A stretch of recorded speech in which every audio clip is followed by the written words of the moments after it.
Ho Chi Minh Ville.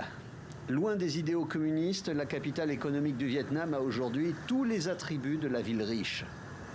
Malgré les difficultés que rencontre le commerce mondial, le Vietnam ces dernières années est parvenu à conserver ses parts de marché à l'international.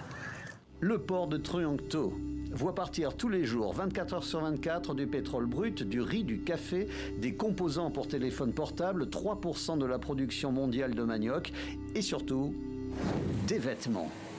À quelques centaines de mètres du port, cet immense atelier appartenant au groupe Tong Kong exporte environ 25% de sa production vers les États-Unis. Ici, l'annonce de Donald Trump, clairement, a été un choc. Avec ce chiffre de 46%, je suis sûr que beaucoup de gens sont sonnés.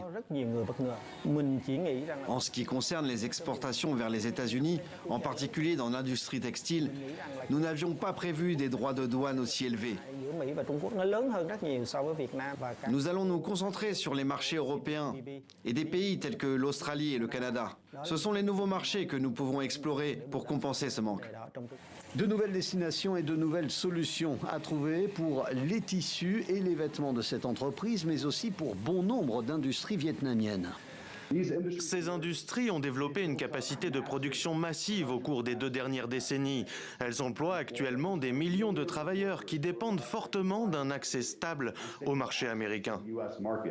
Le gouvernement vietnamien vient d'annoncer la création d'une équipe de réaction rapide avant une visite de travail imminente du Premier ministre à Washington.